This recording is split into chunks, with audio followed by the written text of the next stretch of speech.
ஒரு தேர்வு, ஆயிரக்கணக்கான மாணவர்களுடைய எதிர்காலம். டெல்லி ஜந்தர் மந்தரில் தொடங்கிய நீட்டிற்கு எதிரான போராட்டம்.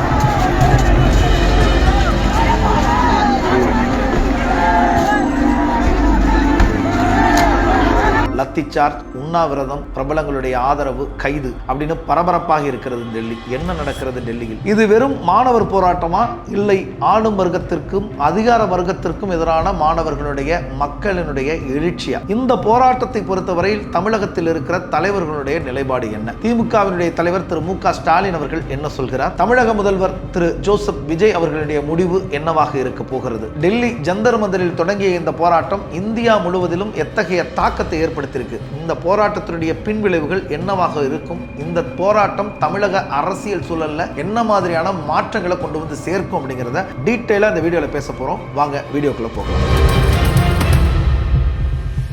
கடந்த சில வாரங்களாக காக்ரோச் ஜனதா பார்ட்டி அமைப்பினரால் முன்னெடுக்கப்படுகிற இந்த நீட்டிற்கு எதிரான போராட்டம் இருக்கு இல்லையா, இந்த உக்கிரமான மாணவர் போராட்டத்தினுடைய கோரிக்கைகள் என்ன? இவங்க அரசு கிட்ட எந்த கோரிக்கைகளை முன் வச்சு இப்படியான ஒரு போராட்டத்தை முன்னெடுக்கிறாங்க அப்படிங்கிறத நம்ம முதல்ல பார்க்கணும். கடந்த 2026ஆம் ஆண்டு நடந்த நீட் தேர்வு இருக்கு இல்லையா, அந்த தேர்வுல ஒரு மிகப்பெரிய முறைகேடு நடந்திருக்கு. அந்த முறைகேட்டிற்கு முறையான விசாரணை வேண்டும்னு கேட்கிறாங்க. இரண்டாவது, அந்த முறைகேட்டிற்கு பொறுப்பேற்று மத்திய கல்வி அமைச்சர் தர்மேந்திர பிரதான் பதவி விலக வேண்டும் அப்படிங்கிறது உங்களுடைய இரண்டாவது கோரிக்கை. இதை தாண்டி தேசிய அளவில் தேர்வு நடத்தும் முறையில் வெளிப்படை தன்மை வேண்டும் அப்படிங்கிறது தான் இவர்களுடைய மூன்றாவது கோரிக்கை. இந்த மூன்று கோரிக்கைகளை முன்வைத்து தான் மாணவர்கள் டெல்லியில திரண்டு போராடுறாங்க. அந்த போராட்டத்திற்கு நாடு முழுவதும் அங்கங்கே ஆதரவுகள் பெருகி கொண்டே இருக்கு. இந்த கோரிக்கைகளை வலியுறுத்தி தான் டெல்லியில மாணவர்கள் போராட்டத்தை தொடங்கி இருக்கிறாங்க. முதல்ல 2026ஆம் ஆண்டு நீட் தேர்வில் நடந்த முறைகேடு என்ன, அதனுடைய பின்னணி என்ன அப்படிங்கிறது நம்ம டீடைலா பார்க்கணும். முதலாவதாக நடந்த முறைகேடு என்ன அப்படின்னா, வினாத்தாள் கசிவு, அதாவது கொஸ்டின் பேப்பர் லீக். தேர்வுக்கு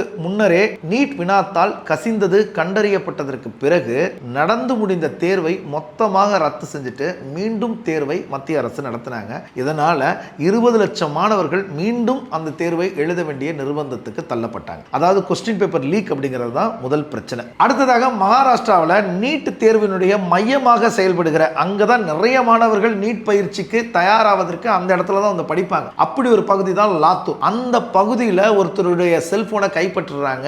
அவருடைய செல்போன்ல இருந்த 136 கேள்விகள்ல 111 கேள்விகள் சரியாக அந்த நீட் தேர்வினுடைய வினாத்தாளில் இருந்ததை கண்டுபிடித்ததற்கு பிறகுதான் இந்த விஷயம் ரொம்ப விஸ்வரூபம் எடுத்துச்சு. அதை தொடர்ந்து வினாத்தாளினுடைய PDF பணத்திற்கு விற்கப்பட்டதாகவும் செய்திகள் வெளியாச்சு. அதை தொடர்ந்து பல மாணவர்கள் தாங்கள் எழுதிய விடைத்தாள் இருக்குல்லையா, அந்த OMR ஷீட் இருக்குல்லையா, அதனுடைய நகல்களை வாங்கி பார்த்துட்டு தங்களுடைய ஆன்சர் ஷீட் இல்லை அப்படின்னு புகார் தெரிவிச்சிருக்கிறாங்க. இது இந்த பிரச்சனையை இன்னும் உதாரணமாக மாற்றியது. தேசிய அளவில் நடத்தப்படும் ஒரு முக்கியமான மருத்துவ தேர்வினுடைய வினாத்தாள் எப்படி லீக் ஆச்சு, அந்த பின்னணியில் யார் இருக்கிறார்கள், பாதுகாப்பு அமைப்புகள் எங்கே தோல்வி அடைந்தன அப்படிங்கிற கேள்வி மக்கள் மத்தியில, கல்வியாளர்களுடைய மத்தியில ரொம்ப உக்கிரமாக எழுந்ததற்கு பிறகுதான் இந்த விஷயம் இன்னும் விஸ்வரூபம் எடுத்துச்சு. அதனுடைய நீட்சியாகத்தான் இந்த பிரச்சனையை காக்ரோச் ஜனதா பார்ட்டியை சார்ந்த இளைஞர்கள் தங்கள் கையில் எடுக்கிறாங்க. காக்ரோச் ஜனதா பார்ட்டியை சார்ந்த இளைஞர்கள் இந்த போராட்டத்தை தொடங்கி தர்மேந்திர பிரதான் ராஜினாமா செய்தே தீரணும், இந்தியாவினுடைய கல்வி அமைச்சர் பதவியில் இருக்கக்கூடாது அப்படின்னு ரொம்ப உரக்க குரல் கொடுக்க தொடங்குற அந்த காலகட்டத்தில் சமூக ஆர்வலரான சோனம் வாங்சுக் இந்த போராட்டத்தில் கலந்துக்கிறாரு. இந்த போராட்டத்திற்கு ஆதரவாக அரசை எதிர்த்து தன்னுடைய உண்ணாவிரத போராட்டத்தையும் இவர் தொடங்குறார். அதன் பிறகுதான் இந்த போராட்டம் இந்திய மக்களுடைய கவனத்தை ஈர்த்தது அப்படின்னு சொல்லலாம். நீட் தேர்வில் நடந்த முறைகேடுகளுக்கு எதிராகவும் இந்தியாவுடைய கல்வி அமைச்சர் தர்மேந்திர பிரதான் அவர்களை பதவி விலக சொல்லியும் உண்ணாவிரதத்தை ஜூன் 28ஆம் தேதி தொடங்கின சோனம் வாங்சுக் தொடர்ந்து 20 நாட்களுக்கு மேலாக தன்னுடைய உண்ணாவிரதத்தை கண்டினியூ பண்றார். நிறைய பேர் அவர்கிட்ட வந்து இந்த உண்ணாவிரதத்தை முடிச்சுக்கங்க, நம்ம வேற வழியில போராடலாம்னு சொல்றாங்க. ஆனா அவர் தீர்க்கமாக தன்னுடைய உண்ணாவிரதத்தை தொடர்ந்துகிட்டே இருக்கிறார். சரியாக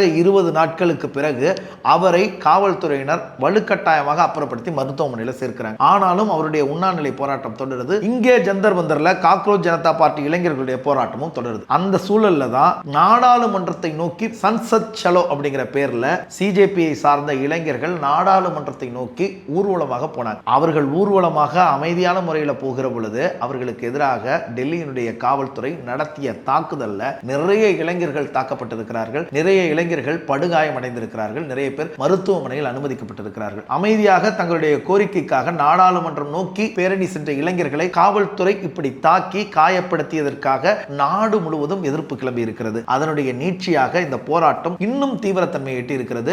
அதன் பிறகுதான் நிறைய பிரபலங்கள் இந்த போராட்டத்திற்கு ஆதரவு தெரிவித்து அந்த போராட்ட களத்துக்கே போறாங்க. அதுல முக்கியமானவர் நடிகர் பிரகாஷ் ராஜ். அதை தாண்டி பாலிவுட்டினுடைய பிரபல நட்சத்திரங்களாக அறியப்படுகிற ஷபானா ஆஷ்மி, நந்திதா தாஸ், ரித்தேஷ் தேஷ்முக், ஜெனிலியா தேஷ்முக், அதிதி ராவ் அப்படின்னு பாலிவுட் பிரபலங்களும் அந்த போராட்டத்திற்கு ஆதரவு தெரிவிக்க தொடங்கினதற்கு பிறகு இந்தியா முழுக்க இந்த போராட்டத்தினுடைய வீரியம் அதிகமாகி மக்களுடைய கவனம் இந்த போராட்டத்தை நோக்கி திரும்பிச்சு. இப்படி நாடு முழுவதும் ஒரு பெரிய அதிர்வுகளை ஏற்படுத்தி கொண்டிருக்கிற இந்த காக்ரோச் ஜனதா பார்ட்டி இளைஞர்களால் ஒருங்கிணைக்கப்பட்டு நடத்தப்பட்டு கொண்டிருக்கும் நீட்டிற்கு எதிரான இந்த போராட்டத்தை பொறுத்தவரையில் தமிழக தலைவர்களுடைய நிலைப்பாடு என்ன? திமுகவை சார்ந்த எதிர்க்கட்சி தலைவராக இருக்கிற திரு உதயநிதி ஸ்டாலின் அவர்கள் இந்த போராட்டத்திற்கு ஆதரவாக ஒரு ட்வீட் போட்டிருக்கிறார். அந்த ட்வீட்ல அவர் என்ன சொல்லியிருக்கிறார்? இளைஞர்களுடைய போராட்டத்தை காவல்துறை இப்படி கையாண்டது தவறு அப்படின்னு தன்னுடைய ட்வீட்ல திரு உதயநிதி அவர்கள் கண்டனம் தெரிவிச்சிருக்கிறார். அதை தாண்டி திமுகவினுடைய நாடாளுமன்ற உறுப்பினராக இருக்கிற ராசா ஜந்தர் மந்தர்ல போராட்டம் நடக்கும் இடத்திற்கே நேரடியாக சென்று